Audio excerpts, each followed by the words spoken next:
Whenever I can, I like to sit here. It's such a quiet spot.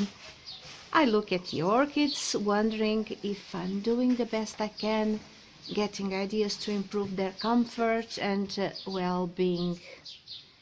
The better settled they are, according to their needs, the healthier they are and the better they will grow. The summer will be easy, I expect. This is the growing season. Longer days and higher temperatures will be here to help. What really concerns me is winter, and now it's the proper time to prepare it. Winter success does not only depend on how strong they get now. I have to think if the way I'm settling them now, either in semi-hydro, potted or mounted, will be good for them to stand the winter months, mostly hard from December to March in my case. I've been a gardener for many years, but I started to grow orchids only 2 years ago. And when I started with orchids, I felt out of balance, like I was stepping on a thin layer of ice, or like walking inside a cloud, or in the dark even. Struggled at first, but then many strange things suddenly became obvious. I used to think that orchids were very difficult to grow, but now I realize they are not. The hard part is being able to duplicate the conditions of temperature, light and humidity each orchid needs. They can turn into an ingenious task to achieve if you don't live in a tropical or subtropical climate. But then first you have to get to understand how different epiphytes grow, and that takes quite some time. And if you are used to grow terrestrials, it's a major change and challenge. I have so much to learn, and yet that is the fun part. I do not aim for an endless collection, although I could expand, build a greenhouse even. But I want to go easy, nothing that might become a burden or out of control. I want to try to take the most of the orchids I already have and get the satisfaction of success if possible. And I intend to be selective about the ones I will get in the future, trying to adjust the orchids I like to my type of environment at present. That is why I think this growing season is crucial. Some orchids that have not been so good during the winter will have to make the most of themselves in the next months. Like for instance the warmer cattleyas, which I love, now living in these shelves. Here they are now getting the warmth they like so much, as they are one step inside the pool house. The door is open to this side. I can control the heat that they get by opening or closing the other doors. And they have been sitting in water here for the past 15 days. I got them all last summer, that was about 8 months ago, except for this one here.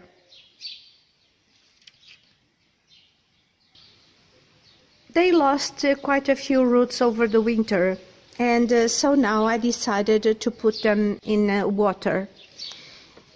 They could do as well in semi-hydro, but this way in water I can see the roots and I can check their progress. And when winter comes, I can dip them into water only when I see they need it. No cold, wet feet for them anymore. And this way I feel much more in control. And if they prove worthwhile, I will even buy them heat mats to keep them warm through the cold nights. Look at the beautiful roots they are starting now, all this in 15 days. Let's see another one.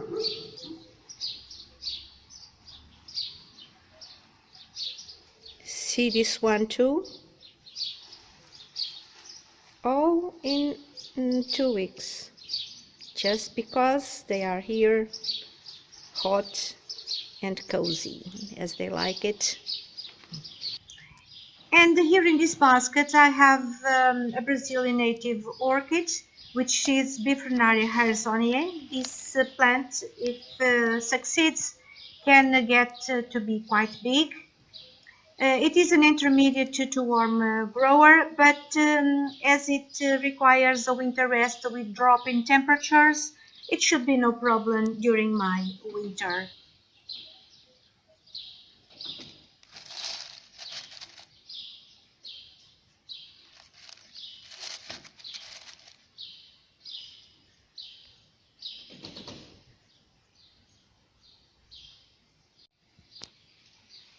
Now let's see my Paphiopedilum. Going up a little step here. This is Puff Pinocchio, which bloomed for a whole year and would still blooming if I had let him. But I decided to cut off the spike to direct the energy to the plant's growth, especially because the spike was already half-meter long and looked so untidy. The new fan is already growing a new leaf.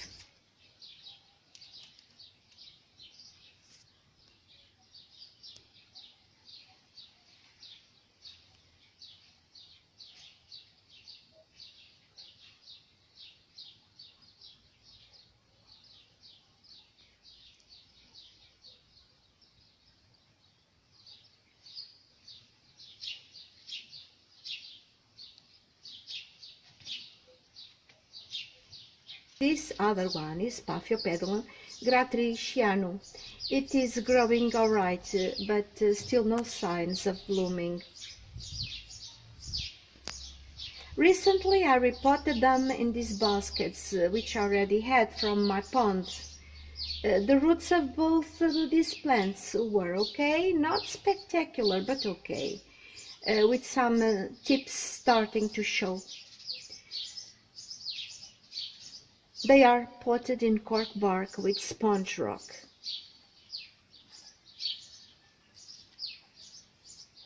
On this table I have some dendrobium. These in the front are nobile, and I'll take them on to the other side because of the sun. So this is Spring Dreamer pollen. It bloomed last January, but apart from that, it's really a cakey machine. It's doing a cakey here and another one here. It is growing new canes from here below, from the base, but all these are cakeys from last summer.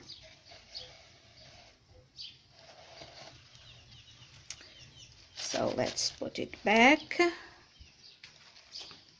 And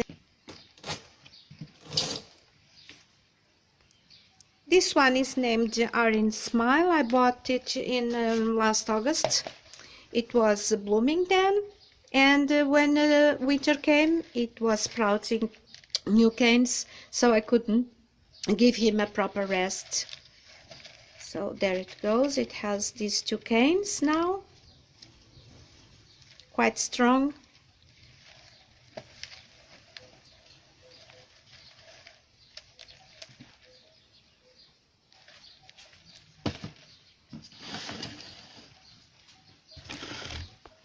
Here we have two Dendrobium phalaenopsis. This one is Polar Fire. It's very beautiful one. It bloomed twice last summer, and since then it put on this cane, which seems to be sprouting something from there. Maybe it will bloom in the summer as well. Apart from that, it also lost back bulb, and this back bulb is sprouting two new growths. but it has very small roots, so I've separated it and it's now in moss. And back to place. And the other one is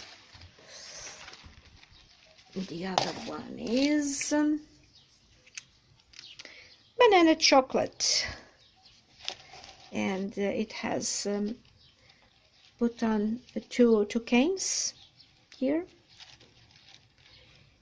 another one there with a baby.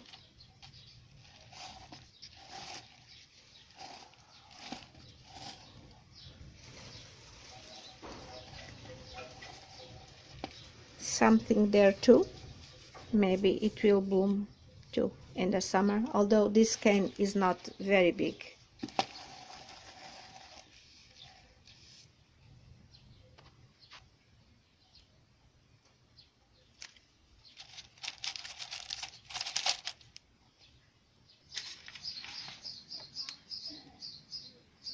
On the shelf below I have my tiny twinkles. This larger pot is the white one.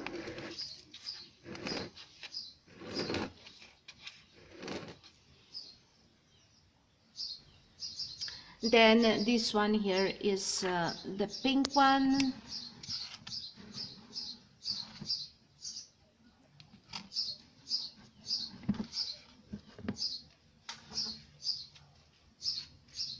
And the smaller one is the yellow one. They are doing very fine, growing as weeds. They do very fine in cork bark, and they love the climate. And it is finished so far for the orchids in the summer orchid room, so to speak. I hope you have enjoyed these moments. I thank you for watching and hope to see you in the next video. Bye now.